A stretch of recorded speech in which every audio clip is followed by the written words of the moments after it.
Ladies and gentlemen, welcome from another amazing, outstanding episode of the show, of the podcast, Carlos Inspire Show, that interviews amazing guests. They are doing something for the planet. They are out there showing up to blow up. Guests that wake up with determination, that go to sleep with satisfaction because they take massive action. And today, ladies and gentlemen, today you guys are in for a treat. Today I have somebody here. She's the person responsible for the most powerful people in the planet before they go on TV, before they go on TV shows, before they go and act like a fool on presidential debate candidates. I'm not going to say any names, but ladies and gentlemen, she is amazing. She is out freaking standing. Her name is Jan Hargrave. She's a keynote speaker. She's an expert in nonverbal communication. She's an author of several books on body language and featured on some of the country's most popular television programs. Jan has been teaching audiences how to read body language signals for over 15 years. She's a popular speaker, distinguished educator, author, and talk show guest, working with thousands in the field of personal growth and self-expression through seminars and workshops for the past 10 years. My great friend Hargrave continues to inspire many of today's leading corporations. Her expertise concerning nonverbal communication in the courtroom and witness preparation, plus her membership in the American College of Forensic Examiners, proves to be the topics of interest in her presentations for the Honolulu Police, Louisiana Attorney General's Office, various legal branch and bar associations across the country. Ladies and gentlemen, we have the amazing Jan in the house, and it's about to go down. How are you, my friend? I am good. That's the best introduction I ever got, the most excited introduction I've ever got. But look, I'm Jan. I'm the body language expert. And so what I do, I study how a person moves his hands, his arms, his eyes, and shoulders, and then I tell you what's going on inside his head. You, my friend, are just a case in itself. There is so much emotion that sometimes I'm like, what is Carlos thinking and what is he doing? Because, you've heard the old saying, actions speak louder than words. So we say so much, which is great that you do, because your enthusiasm and your personality comes out in your body language. And just think how wonderful that is in these trying times, that you can build a bond with someone, even if it's only on a screen, because I think that's the great thing. That's what we're going to right now. And I think it's valuable that we know that. So what I've done, usually I'm somewhere teaching body language, or I'm in the courtroom and I'm seeing if someone's guilty or not guilty. And the whole bit is either they're lying, they're not telling the truth, or the whole craziness. But now I had to think to myself, okay, how can we use body language now that we're doing all these virtual conversations? So I have come up with what I call the triple threat. That's a good wording, Carlos? I love that word. Threat. I use the word triple threat. I love it. You do it? Tell me about the triple threat. You've been called the triple threat. Well, I have some triple threat moves that allow you to almost be like you're in person with someone, even if you're on the virtual screen, because we have to build trust. We have to build confidence. And even one good fact that you can use and you can tell even your viewers is this, that it takes 2 weeks of virtual conversations to be as socially grounded as one handshake used to be. So, when you and I would first meet, we could shake hands and I could say, oh, he's confident, he's cool, he knows what he's doing. But now you and I can't shake hands, and still we have to do business together. So then we have to go through these virtual conversations. So what I've done, I came upon, I think, 3 or 4 valuable pieces of information that can sell you through virtual means and be as grounded as if you would have shaken someone's hand right there in person. So that's, after these weeks, I thought I have to come up with another avenue to approach this, Carlos. Yes, you going to say something? No, what I was saying, Jenny, especially right now, right? It's more important than ever because everybody and their mothers right now, they are out there selling online. We got 8 billion people for the first time ever connected online, and everybody's like searching for attention. They want you to stop on their feed. They want to talk about what they're up to and talk about promote their brand and their services. Right. So, and let's I actually address something which is super important that I think is going to help so many people here, Jen. You know, a lot of people out there, especially a lot of our friends out there, are doing Zooms.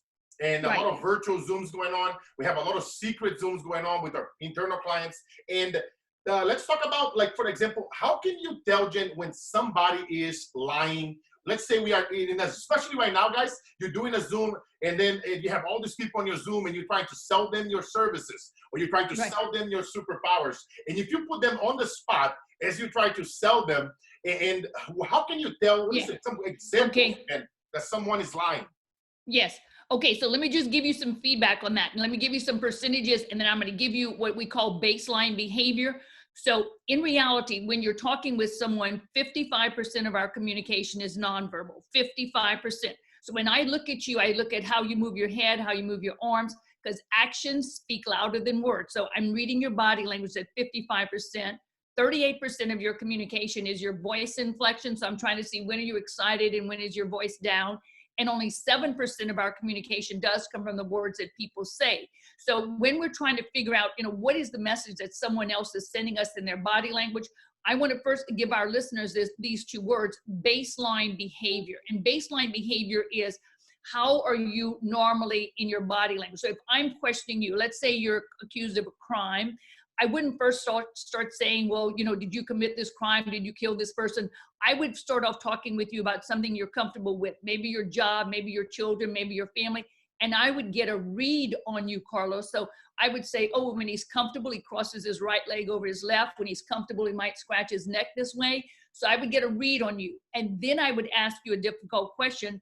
And then I would look for deviations from that baseline behavior. So as I give you gestures of confidence, I'll give you confidence, I'll give you signs of lying, I'll give you signs of honesty, I'll give you signs of evaluation while we're together, so that those of us who are in these virtual conversations, we have to realize it's as important as if we were with people one-on-one.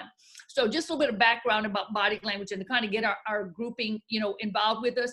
I'm going to start off this way. We're going to pretend that we're in the courtroom, Carlos. So just raise your right hand and say, I promise to tell the truth. Okay.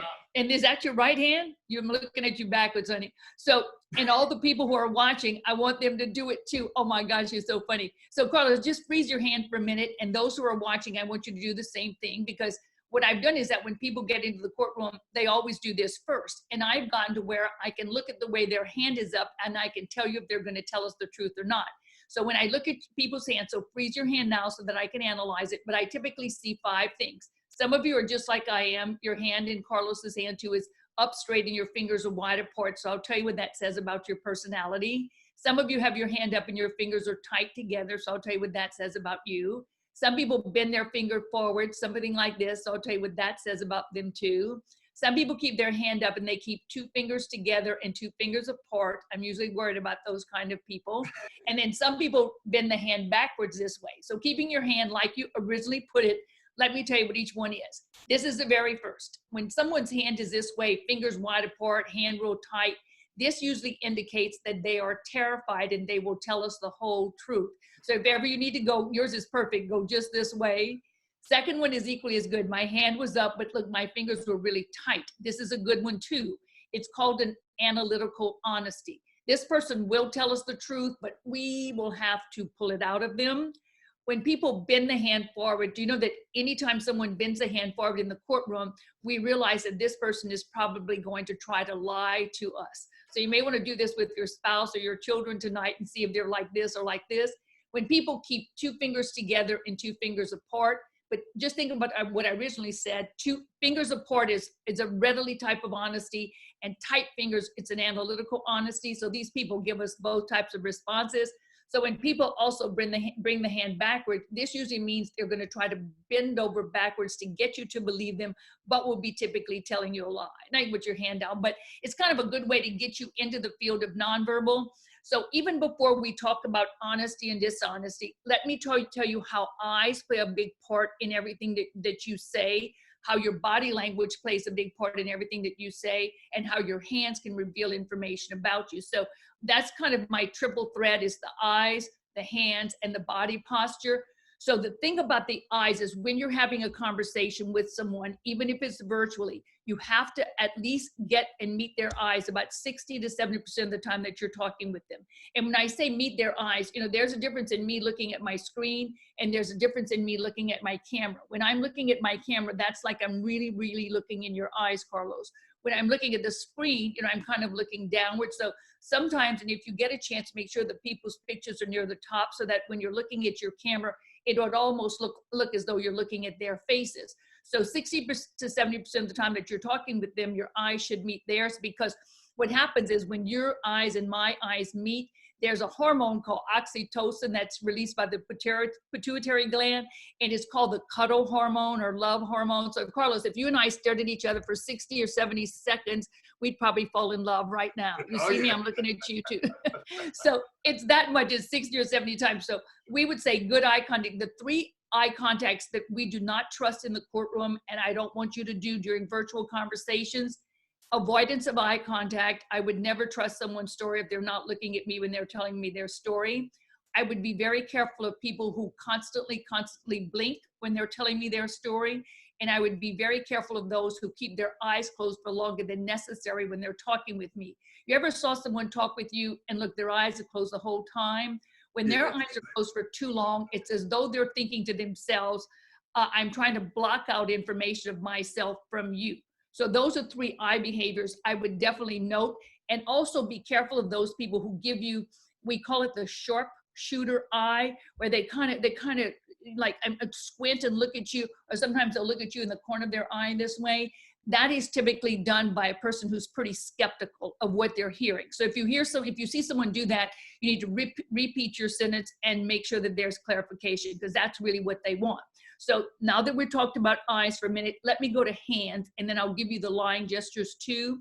And the great thing about these virtual conversations, sometimes you have to make people, or make it that you can see the other person's hands, Carlos, because let me explain this. Your hands are the things that tell me about your sweet personality.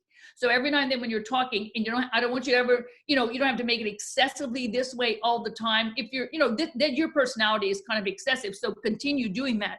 But for like someone who's not an excessive, right? People that are like that, they subconsciously, they do it. They constantly, it's like they don't think about it, it just moves, right? Right. So that's why I'm saying, people say, I can't talk unless I can't talk unless I move my hands. But I say to them, good, move your hands, because your hand movements show me about your insides and your personality. If you were too stiff, you would not be trusted. So I say to people, as much as you can, show me you, show me your personality, show it to me in your hands. So certain behaviors with the hands are good, and then some are bad. So when I talk about hands and try to explain to people what's going on, when you're talking with someone, and you did it early when we first got on, Carlos, you did this. I'm kind of putting my fingertips together, and my hands are about chest level. This is called a steeple. It is a huge, huge sign of confidence. So maybe while you're talking, you may lean back, and maybe your hands are this way. Anytime you're going to see someone form this kind of, put some kind of picture this way with their hands, typically they're confident about what they're saying. So this is what our research says. Hands together at the chest level are signs that that person is confident with what he is saying, but hands together in the lap level is that the person is confident about what he is hearing. So I know right now we don't see hands of people in their laps, but eventually we're going to have meetings where we'll have a view of people sitting at a conference table, maybe 6 people at a conference table.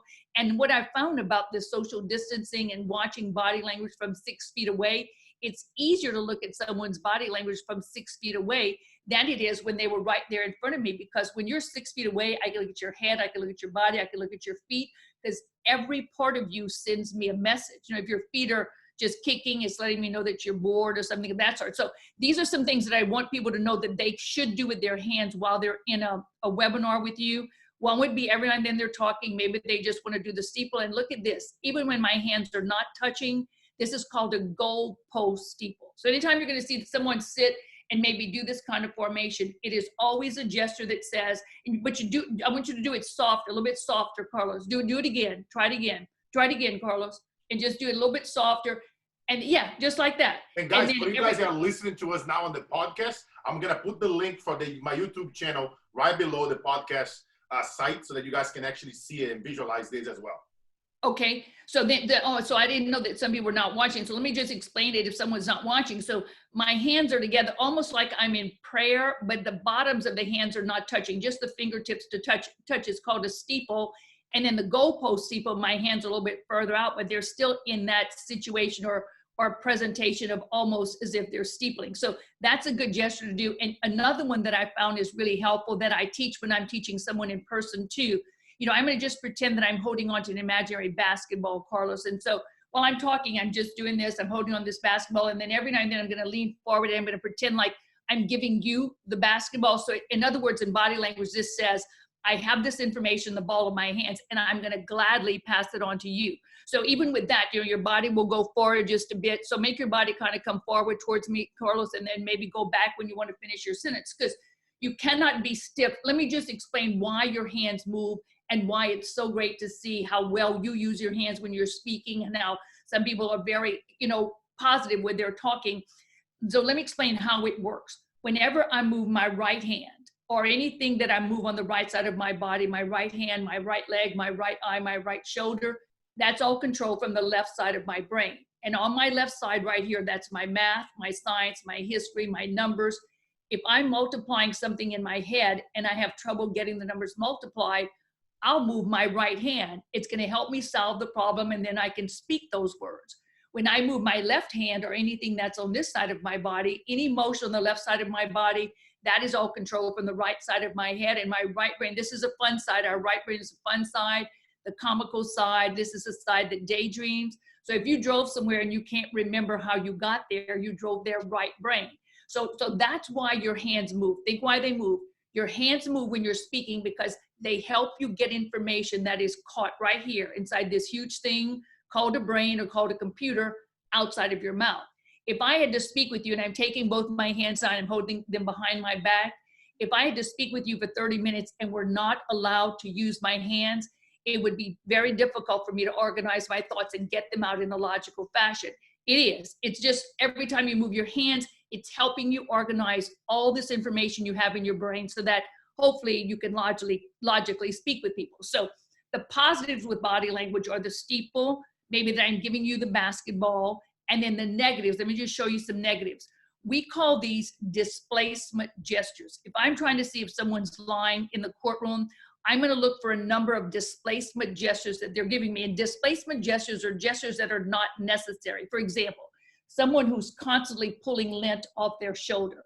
That's a displacement gesture. It's not a gesture that's needed. They're doing it so that you would look here and that you don't listen to the words that they say. Someone maybe who does scratch his neck 5 times, that's a displacement gesture. Someone who might take his arm and pretend to scratch here even though it doesn't itch, on the forearm, that's a displacement gesture. So when you see someone giving too many of those, something's not right with the story that they're giving.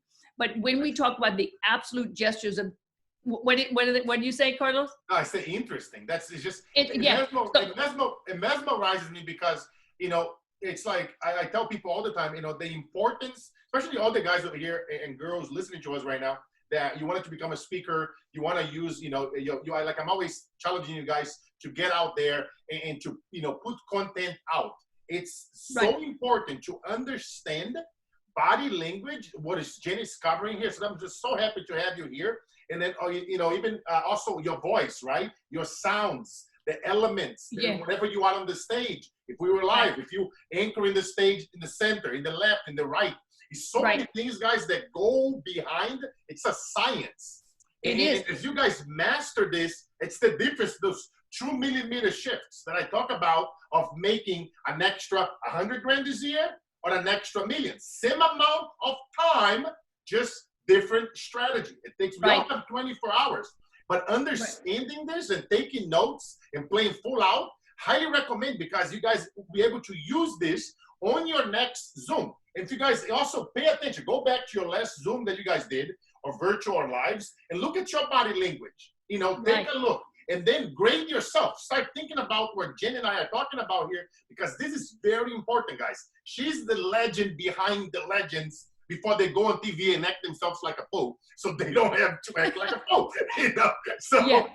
Yeah. But continue, sister. Okay, I'm going to continue. But yeah, you're correct. One of the first politicians I'd ever done, I did Bill Clinton's body language when he was accused, you know, of the Monica Lewinsky scandal. So I did his body language, and then have done the body language of all the presidential candidates, vice presidential candidates during their debates.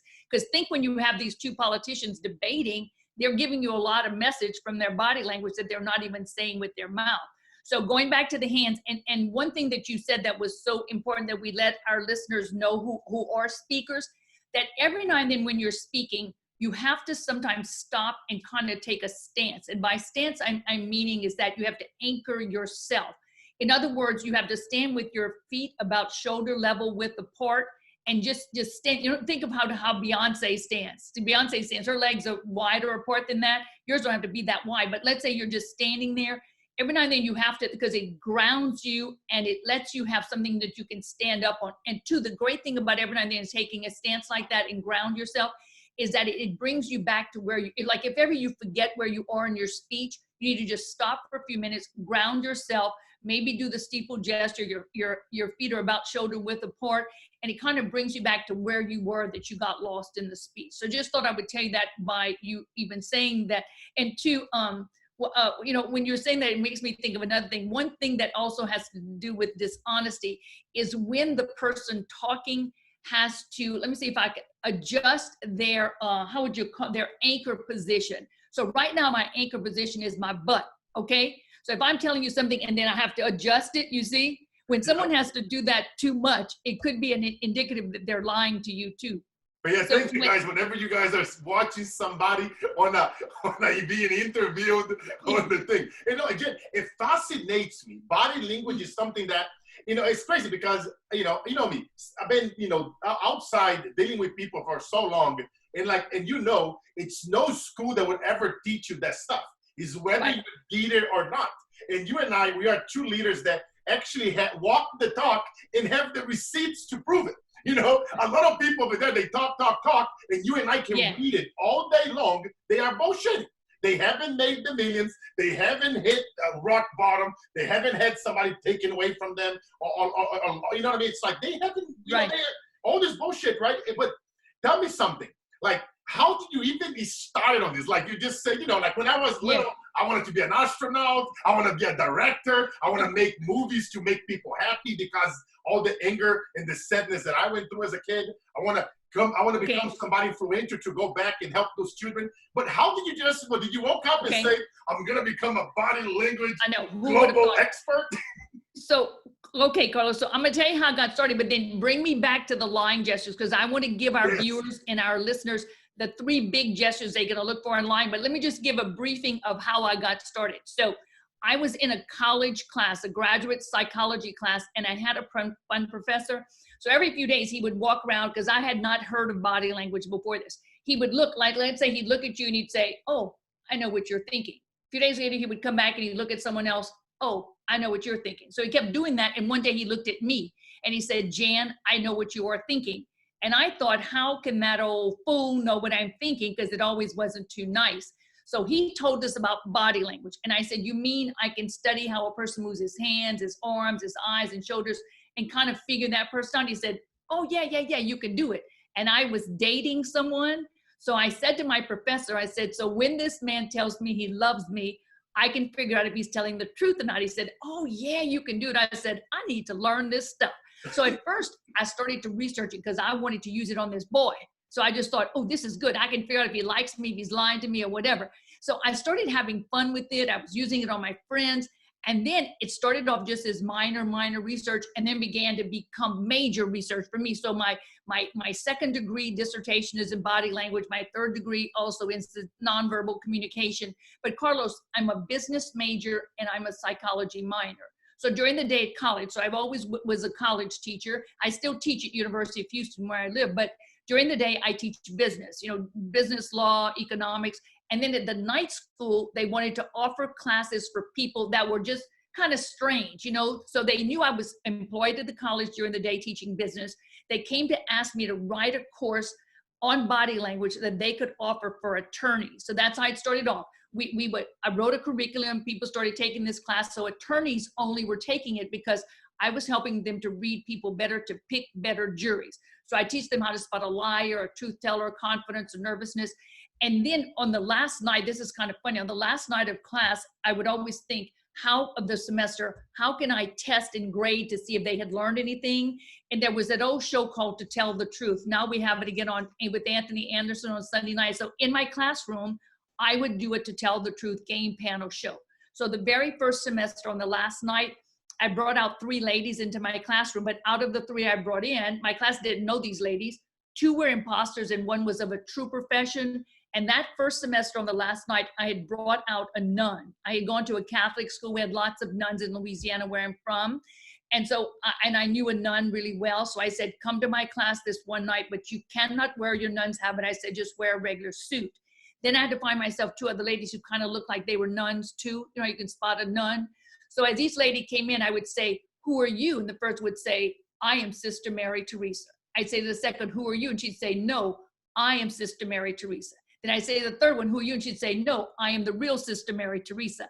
So then my class would ask them questions. How many beads on a rosary? Does a priest really drink the wine? So my class, though, had been trained enough that they could watch these 3 ladies' body language and they could tell which 2 were the imposters and which one was the nun. So that's how it started off for me. Then from there, businesses started to call me and said, we need to bring this stuff in business because everything you teach these attorneys, we want to know this in negotiation. So then that's how it started, Carlos. But for years, I was a college professor during the day and a speaker at night, probably 10 years, until I got brave enough to leave. And you know, it's funny, as you were telling, I was thinking some stuff here. And just for the record, like I always tell people, and whenever you do this, guys, it doesn't mean that you are, it could be you just like a, you know, a little bit tired and you're just doing it. Correct me if I'm wrong, Jen. I know. Okay, so let me get into arms and hands. So when my arms are crossed like this, I'll kind of stand up so that people can see. When I cross my arms and you cannot see my hands, it's very, very defensive. It's negative. It's as though you're thinking, I want to think like I think, and I don't want to think like you think. But the only acceptable arm crossing that we allow and teach in college negotiation classes is like this, Carlos. Either when one hand is showing or both hands are showing. This is perfectly okay. So, and it's more comfortable, I think, with just one hand showing. And you know what I noticed, Jen? A lot of the people that you touched, I noticed in their photos, you know? Yeah. I noticed in their profile photos, and actually, you know, even some of the photographers in one of my companies, you know, it's like, they were talking about that, like, if you're going to do this position, get your bodies out, you know? Especially in photos. Get your feet up. This is important, especially if you have for your photo, your profile, your bio, and your social media, people will judge you. Like, I'm always teaching this. Jen, you and I teach a lot of similar things about business and things, and people, they don't understand, guys. 3 to 6 seconds. That's what you have now. Right. They'll get an impression of you. And that number is lowering and lowering. Nowadays, I was looking at some studies where it's like 1 second. Like, people are getting patient more and more with this whole, you know, anxiety and fear and all this shit that's going down right now. Right. People are like, it's like 1 second that you have now. They'll make an impression, Whenever because Carlos, and it's all, it goes down to the body language because they haven't heard your voice. Carlos, one of our big secrets for success is likability and sincerity. Yeah. If a person, I mean, you can know 100,000 things, but unless they feel that they like you, it's going to be really tough for you to be successful. So you have to be genuine with people, and you have to have this sincere interest that you want them to succeed, because it'll be tough for you. You fight it all your life of success. So likability, because I've seen even in the courtroom, someone who's guilty, but the attorney was likable, they can win a case. So likability, and then that they have to feel sincerity from you. So when I cross my arms, you see like this, even with one hand showing, if someone was taking a picture, I would still advise them to try to not cross the arms. I would prefer someone sit there maybe in a relaxed steeple here at the waist, because anytime you put something in front of you, it's not fully letting you receive a message from someone else. If you cross real tight, but if you're like this and your hands are kind of relaxed in the picture, so, you know, if they're going to cross, they have to have at least one hand or both hands showing. But I would not suggest that you even do a picture with hands crossed, because it's like, you know, in years of old, men stood this way for pictures because they had to stay that way for like 30 hours. And that was the most comfortable way that they could stand. So that's why you see all these pictures of old men with their hands like this. Whenever I get tired, like for example, I was playing soccer with Isabella this morning, and then I had to go drop some stuff. And then I was like, of course. I was like getting tired, then I was go, you know, but no, that's funny. No, you know what's crazy, Jen? I was just thinking about here some stuff as you were talking about this, right? Like the likability piece. It's right. Like somebody the other day asked me, hey, Carlos, what is the best hooks and the best copies? And I'm like, you know, the best hooks is the one like you say, right? You got to be genuine. You got to be sincere. Those are the best hooks. You're always going to win over your competitors when you're just sincere. And think about it, guys. You already know, look, here's the numbers. 100% of people, right? So every 100 people in your industry, only 5 are going to pull it through on the long term. 95 will quit. So we are teaching you over here the foundation, you know what I mean, that you can apply to win over the 95 who's going to quit. So become part of that 5%. It's like you were saying, right? The likability piece, Jen. Think about it. Who's on your bus right now? And see, the people, they don't care where the bus is going. It's not about, because a person with a vision, but you know, you can have a vision, but if you don't have the right people, if you don't have the right training, it's trust me, the bus is going to fall apart. But that's why I love surrounding myself with amazing people like Jen and some of our friends, constantly raising the bar, constantly challenge yourselves on how to get better. I joke with her sometimes, you cannot read, you know, it's because, like she says, you're just because it's so elaborate. You know, and Carlos, you know, one trick that people can learn to do, because you know, when someone's too tightly crossed, let's say you're talking with the client and they're like this, you know, they're real tightly crossed. You have to think of something to get them to uncross, to change their state of mind. And to get them to uncross, if you're in person with them, you can say, oh, you want this cup of coffee, or you want to hold on to this sheet of paper, because if I would take a paper from you, I have to uncross my arms. So one of the ways that maybe you can, if you're in a virtual conversation and they stay, you know, real tight this way, is to maybe have sent them a paper or something before and say, look at the document that I sent you and look on page 3. Just something that kind of put in their hands so that they loosen up, because when someone's looser, they're more open in their mind to taking in your information. So just kind of remember that too. But, you know, I don't want to tell people not to cross because it's very comfortable to cross. But if you're going to cross, make sure that I can see your hands. And Jen, no, this is a ninja one right there, because I've been talking to so many people, right, doing Zooms. And sometimes I have them, especially with my clients, I have them record their Zoom and I have them send it to me with the ones that they're going to make a presentation, and so that I can watch their closing and I can watch the body language and how the people are listening to their pitch, right? So you just gave me a brilliant idea here, and thank you so much for sharing this, which is how about sending them like a document during that Zoom on the chat, where you can attach something there, have them print it if they can on the spot, because now what I notice, a lot of people in Zoom calls, and then if you guys also, you know, let us know, comment below here from whichever platform you guys are listening and watching us now. If, you know, all the people out there, I see it all the time on Zooms. They are so depressed, so sad, you know, it's like, and they are like, you can like, I'm like, holy Jesus, you know, it's like, so what is a good tip, in addition to that tip, Jen, if you are doing a Zoom and you got like 30 people there and you are presenting to sell your book or your services or your coaching, and if you see that you are losing the crowd, what is good tip? Good thing. Okay, you if you can't put something in their hands, that's perfect. But 2, what I tell people is that if you can make them do some kind of exercise, see, like a while ago you put your hand up and said, I promise to tell the truth. So if you can get them kind of involved, if you see you're losing some and you do something that says, okay, guys, let's blink our eyes 3 times right now, whatever, you know, you want to do. But just kind of get them to do something interactive every now and then, because when they're interactive, then you can get them. So let me just talk about also the head and the hand. So let me show you this gesture. When I rub my chin here, this is a good gesture. This is evaluation. So I'm taking my right hand, and Carlos, you're doing it well. That is a wonderful gesture, because it's someone who's thinking, well, how much of this stuff should I believe in? So men evaluate by going back and forth on the chin. A woman evaluates by taking her pointer finger and lifting it up and kind of tilting ahead. This is called critically evaluating. See what I'm doing here? And the head's kind of tilted to where the hand is.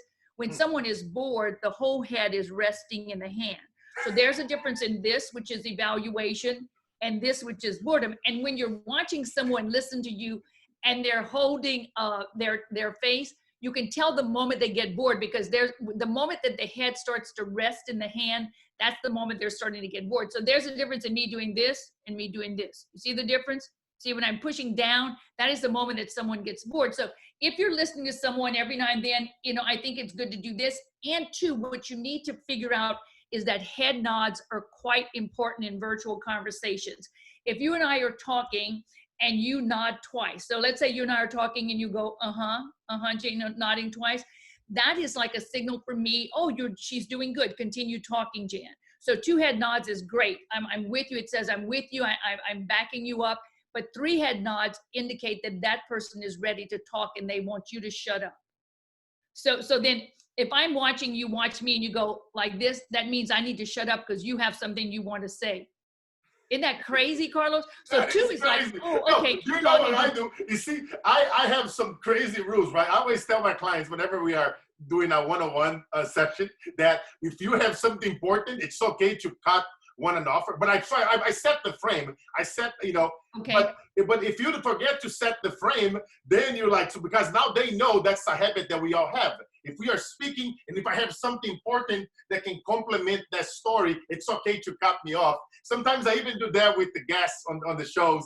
Okay, so wait, how do you do it? How do you do it, Carlos? I tell them that it's okay to cut each other's off. Like if you are saying a point, right? And then because some people, they get very offended when you cut them off. And I tell them, my guy, you know what I mean? So I love your strategy about with the head. It's just, it fascinates me. No, and you know what's crazy, Jen? One of my clients, right? He teaches men how to become like real men and how to go date. Before the quarantine thing, their clients would fly in to like cool cities in like San Francisco, LA, Vegas, and then they would meet with him and they would go to like, to a club or to a bar or something. Yeah. And I was remembering of something that you told me a long time. And I said, okay, tell them. What he said, what? I told them about this thing. Whenever you see them, the girl sits on the bar and she's moving her feet up and down. That means she's like feeling him. She would have sex with him then. Is that true? Tell me about. I can go through those some gestures of courtship. I wrote a book on lovers' body language, Carlos. So yes, you are so correct. You know what would be great? The man who is I guess a romance coach or relationship coach. I need to go and while he's doing, I could whisper in his ear, look at this, because you can watch a couple for a while and kind of tell if they're gonna maybe hit it off. And a lot of it has to do with nonverbals of love and romance too. Hey Jen, I just got a great idea. You know what we should do? We should what? Why won't this thing reopen, right? We should throw a big old party, like a buzz party in Vegas or like a big major city. And then anybody that's single, that they want to learn how to date and how to, become a better leader and take them to Vegas and go take them out. And we go teach them some of those strategies. Okay, now go implement on the spot. It's like I'm always telling clients, stop telling me what to do, show it to me. Show it to me that you can do it, And then, doing the real thing in real time, in real people. And that's the stuff that people love. It's almost like you're making a reality show on steroids. Right. So Carlos, one time, years ago, I do TV. So I used to do Steve Harvey's show. I did a Montel show, Maury's show. And you remember Oprah's friend, Gail King? She had a show 2 years ago. And that was one of the first, that was so fun. We went to a bar. Her camera crew took to a bar. And I was doing the commentary on, you see this couple here? Well, he's going to talk with her in a minute. And then I had a wire in the girl's ear. And I could tell her what to do to see what kind of reaction she could get. But that's kind of what you're talking about. It'd be so fun to do it too. Oh, I love that. That would be so ninja. We could start like doing bets. Okay, who's going to get it? And, speaking of sex, right? Because a lot of people right now with social distancing, they are not having sex, the single people. So let's address the elephant in the room. I know. Once they start dating again, What are some things that they can do with courtship? Okay, so let me just give you a few gestures that men do that say, wow, she looks good or he looks good. And I'll give you some gestures that ladies do. And one big percentage that I think is interesting to your listeners and viewers is this, that that 85% of all courtship gestures are started by ladies. And ladies who send out a courtship gesture usually get a courtship gesture returned to them. So if I do, so, most ladies will first be the one to flirt. You didn't even know that. You think it's most of men, it's ladies. So, but I'm going to take men first. You know what's the number one gesture that men do when they're interested in someone and they're nervous and they don't want to tell her? Men will always go down and adjust their socks. It is the number one. He may pull up his socks. He may even retie his shoes, because feet play a big part in this love stuff. It's like playing footsie and stuff. You're the one that told me about the stuff with the feet, and I was like, are you kidding me? So the way how a woman moves her seat, sitting down in the bar, you can tell if she's feeling you and want to have sex with you. Okay. And I was like, this is amazing. This is crazy. So look, so for the man, he fools with his sock, and the lady's number one gesture is that. A lady will sit down next to you, and if she likes you, she's going to cross towards you. If she doesn't like you, she's going to cross away from you. So let's say you're seated on my left and I want to try to attract you. So I'm going to cross my leg towards you. Then I'm going to kind of dangle. I'm going to kind of kick my leg a bit. It has to be a slow kick, because a slow kick is more sexual. A fast kick says I'm impatient. It has to be a slow kick. And then the number one gesture that a lady does when she's interested in you is that she dangles her shoe. So women dangle their shoes and men pull up their socks. It goes back to the Cinderella effect. And many, many years ago, beginning of time, behind wedding cars, years and years ago, it was shoes that were hung behind cars. Now it's cans and everything else. And the reason that a guy pulls up his socks, because you might hear one young man say to another, he'll say, you need to see this girl, she'll knock your socks off. You will never look at sock pulling like you. You'd be like, oh, he's pulling. You know what's another fun one, Carlos? Let's say a man and a lady are seated by each other. Let's say a man and a lady are talking with each other at a party, and he's holding on to a Coca-Cola can. And while he has the can, he starts to squeeze it and then let it go and then squeeze it. Every time he squeezes that can, he's really thinking to himself, I'd like to squeeze you, baby. So that's a big one too. So ladies out there, whenever you see a man, whenever you guys are single out there, getting ready to unleash, when you start going out again, you can watch for that. For that kid. And hey, Jen, speaking of social distancing, right? How has social distance changed body language, in your opinion? I know that you touched a little bit of the points, us being live. And now, for a while, especially people in our world, right? Speakers and people that train corporations and a lot of that stuff. What do you think is going to be in your prediction, the biggest, change that you see in body language happening and that people should be focusing on? Yeah, well, I think, and I hope that, in the coming months for all of us who are speakers, that some of our clients will hire us. We're doing a lot of free things now. That's what we're doing, because I feel that if once we give now, we will receive maybe much later. Oh yeah, so we are farmers, baby. We are farmers. We just plant those seeds every day. We wake up at 6 in the morning, planting those every seeds day for a whole year for one paycheck. Right. So maybe come at the end of June, July, they're going to be hiring us to do some webinars for their groups, because they're going to still want to have meetings to kind of get their people together. But probably they're going to send out a Zoom call and they're going to have everybody come there. So I hope that's going to be the case. And then I hope, with fingers crossed, that maybe September, October, my clients for September and October are still having their meetings. They're keeping that on the books. Yes. So let's hope, Carlos, that we can do that. And what's kind of funny, when this first started and we had to wear masks, but yet we'd see people in the park and, we couldn't smile. So let me just tell you what the research shows, because when you greet someone and you have your mask on and you can't talk, do you go like this with your chin up, or you go hi? How do you do it, Carlos? You go hi. You go, hey, or I go. Yeah, you got me thinking. I was like, I want to put a mask on to see how I do it. Actually, how do you do it? Think in my head. It could be well, let's say you're 6 feet away from me and we see each other. Oh yeah, put your mask on. Okay. Oh, you look so cute like that. Oh, think I know. Heck, my wife got my hair yesterday. It looks great. Looks like mine. So let's say, Carlos, you and I were meeting each other in the park, and what would you do? We're like, hey, Jan, how you doing? Okay, so you see, you went up. So I usually go like this, like, hey, Carlos. You see? So let me just tell you what the difference is. People whose heads go up, look, I did the research. I want to read it to you. People who raise their chin up, they're direct, they're independent, and they're opinionated. So like you, it says direct, opinionated, and independent. Okay, me with the chin down, it says that I'm friendly, compassionate, and respectful. Because there's a difference, people go, hey, and somebody go, hey. So then you can kind of take a little course on that. When you see someone next time, do they go, hey? Or do they go, hey? I know, isn't it funny, because we don't think about it. But let's just hope that, Carlos, once this is all over and done with, and I think we learned some lessons during this social distancing time, and some, to really appreciate what we have and really be thankful for every day that we have business and we have jobs and we have clients. And hopefully our clients will reach out to us, and some have with me, and that we will do some seminars, even virtually for a while. We can handle that. It's kind of good to work in my own house. Yes, no, man, I was looking at my travel expenses was like at least $100 grand in travel expenses that, I'm spending, and then spending so much more time with Isabella. She's only 8, and I love it. It's like, it's really, it's like you and I were talking before we went live, right? Every time something wrong happens, I was talking about my cousin in the past, and my mind is always trained to reframe, okay, what else does that mean?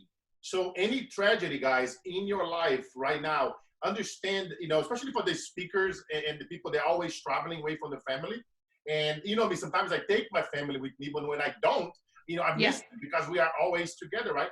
But then you appreciate so much more. Like you start finding, like enjoying your yard. The other day I was helping my wife with her yard. She loves the damn yard. She loves it. I normally don't like to do that much of the yard work, but I hire people to do it. But she's like, no, we are not gonna hire you. Gonna do it with me. I was like, okay, I've been married for 14 years. I know when to listen.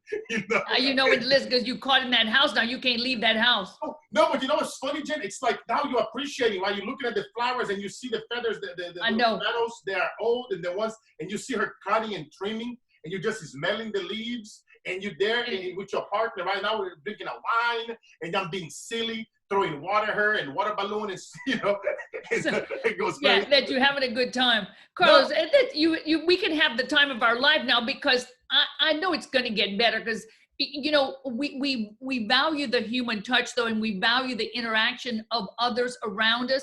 Because if you looked at Maslow's hierarchy of needs, there's 5 of them.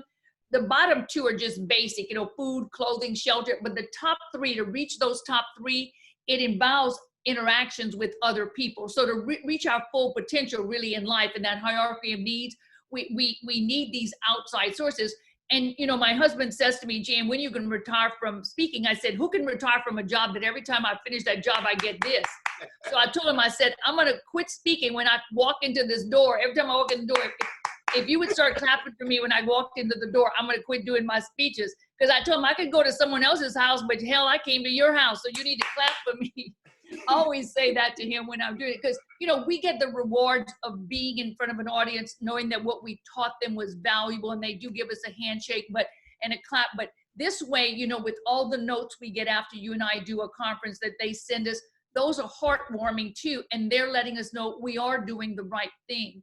Another thing that I might want to mention for your people who are trying to bond quickly, one of the things that I have found, and when I did the research, this is what said that it works. In the first, maybe 7 to 10 minutes of the conversation, you have to find some commonalities with the other person. I call them me toos, M-E space T-O-Os. Like you'd say, the weather's so nice today, Jane, you like warm weather, and I'd say, oh yeah, me too.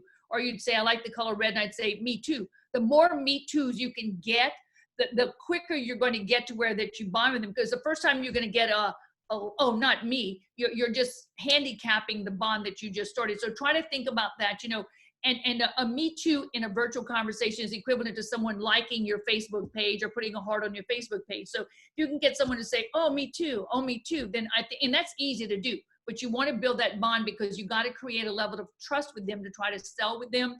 Let me just give them also a couple of gestures of dishonesty, because we kind of stopped. I just said, shifting your anchor position, but mainly when someone's lying to you, they will take their left hand and they will do something where they touch their face. And I want to teach you what they would do probably with their left hand. But we have to let our listeners know that it's not only left-handed. It's not that left-handed people lie more than right-handed people.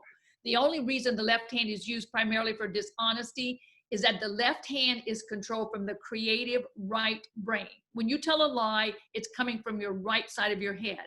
And because of that, my motor skill on the right brain controls my left hand. So when someone is really insecure about something they're telling you, a lot of times when they get ready to lie, they're going to kind of swing their left hand in front of their face a bit. And then when they get ready to tell you that lie, they're going to take their left index finger and they begin to rub up and down the left side of their nose. A liar usually goes up the left nose, the left side of the nose a bit, And then he takes the hand and then kind of rubs it underneath the nose. That this little motion here, it's called a distraction, really. It's something that they're doing to make you not look at their face. So Carlos, it's kind of like, go up the side of your nose twice. Just go up twice, Carlos. With the left or the right hand? The left. Yeah, like that. Yeah. And then down underneath, back and forth for a minute, or even just once, just like what you're doing. When people touch the nose, let me tell you what happens, because every time you tell a lie, it's a physiological effect. You get a tingling sensation in your nose. When you lie, you get a tingling sensation in your nose. We all get a ting. So because of that, you kind of feel you need to rub here. So it doesn't matter if you say, so that's why it's always better to tell the truth, because it's something you almost cannot help. And the reason that a liar brings the hand and touches the nose is that he's trying to distract you from his mouth. So he brings a hand here to distract you with his fingernails, his rings, his watches. So it's always best that you do not touch your face when you're talking, because you're disrupting the flow that you're sending out. And think where this comes from. When you were a little kid and you said something you shouldn't have said, you took your hands and you tried to push it back in. You're like, oh, I can't believe I said that. So even now that we're adults, we still kind of bring that same motion here, but now we're a little bit more sophisticated, and then we touch the nose this way. And the rubbing of the nose also goes to the Pinocchio effect. Because you know how Pinocchio in his story was that the more he lied, the longer the nose got. So when people lie a lot, look, they're pulling on that nose, they're pulling on the nose. And every time we have a politician who lies, like Richard Nixon, I think, or even Clinton, there was a cover of Time magazine, and from the side their nose was really long. And now we have this commercial with Pinocchio with Geico. You see him? He tells this girl, you look pretty, and his nose gets bigger. And he said, yeah, I like this food. His nose goes bigger. He's knocking the waiter out with his nose. So that's why it's not good to touch your left hand to your face. It's a displacement gesture over and over again. It's done to kind of distract another. So I want my viewers to know that. And then let me give you an honesty. Honesty is with the right hand, and it comes right here. See, when I'm doing this, and I would have said, Carlos, I really like you. My right hand's coming here. It's you see my fingers are spread out, just like when you said I promise to tell the truth. Spread your fingers out, Carlos, and now bring it here. This is honesty. When the fingers are tight together, this is a pledge of allegiance. The honesty, the fingers are really wide. So put them wide, yeah. So when someone's telling the truth, usually the hand's going to come to the heart, and it's like, don't get all mixed up and do this one and this one at the same time, because you're going to make everybody crazy. That'll be a clusterfuck. And Carlos, this is amazing. You are amazing, my friend. I love it, because and I'm just so happy that we got, I know this is just so awesome. I bet we're going to have many more, interviews. We are rolling over here, my friend. This is awesome. Guys, I'm just so happy, that we had you here today, and just amazing. It's so much value, because right now everybody is virtually. Highly recommend it, guys. Like buy Ren's books, listen to her, take notes from this podcast. One of my favorite books from yours is Strictly Business. Just awesome book. Strictly Business Body Language. And it's like simple stuff, guys, that you are out there. I live in Silicon Valley. I go out there back in the day, network. I remember getting the no's many times from the guys before they would hire me to speak. They would tell me 20 times no. But eventually they would say yes. And and you guys have no idea how a simple, understanding basics of body language when you are talking to CEOs, so that you can be that person in your community to help bridge social distance, to help bring the people into a Zoom, to help them bring in new clients into their businesses. So now you can make some money on the side. Maybe you want to become a speaker like Jan and myself, and you want to become a mentor and a coach. You need to learn those things, those elements. And Jen, what are the books, that you highly recommend them listening to? Yeah, these are my books. I'll just show them up here. So this is my first book. It's Let Me See Your Body Talk. So this is body language job interview, body language presentation skills. My second book is Judge the Jury. This is how to catch a liar in the courtroom. So this is everything we do in the courtroom. My third book is Freeway of Love. This is lovers, boyfriend, girlfriend, husband, wife, body language. This is the one you have, Strictly Business, which consists of pictures of people and how they sit and stand. So this is filled with pictures. And then this is my last one is Poker Face. It's the body language of poker players. So these are all, and they're all on my website. My website is just, my name is Jan, Jan Hargrave, Hargrave, janhargrave.com. And I wrote an online course last year. It's available under janhargrave.com/course. And what the course has, it has 13 modules. It's everything you need to know about negotiating, everything you need to know about sales. And the great thing is that I'm teaching it, but there's also all kinds of visuals. I had a good time doing it, and I'm glad that I did it last year because now it's available for people if they want to learn more. So it's simply janhargrave.com/course. And then just, and I'm having a really big special now. We lowered the prices, pandemic pricing. So when you go to that, you see it's real low now, but that's okay. I love that you are doing this, sister, big time. Remember, we are not lowering, it's a scholarship. You know the drill. It's a scholarship. And I appreciate you so much, guys. Highly recommend you guys, listen to my sister's books. And Jen is somebody that she's always out there giving it back, make an impact.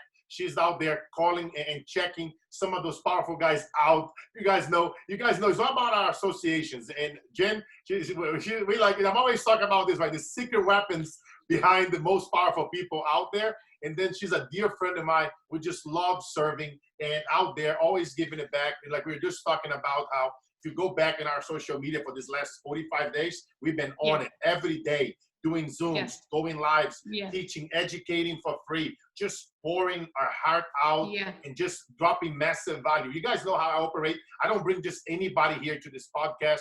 I bring people that are out there doing it. We have amazing people here before you, Jen, like Sharon Lecter, Frank Shankwitz, many of our friends, Preston Myers, all these amazing people. We have some other amazing people lined up, guys. You guys know Carlos Inspire Show. This is a free podcast that I do that I bring amazing people in, just like Jen, and they are out there. They have the receipts to prove it. That walks the talk. We are behind the most powerful people, the 1%. And you know what I mean? That's why I love bringing the badass people over here that we can pour love into you guys. And the way how you guys can pay it back, because this is free, is by inviting somebody. It's by, bringing somebody here. Tag somebody to listen to this.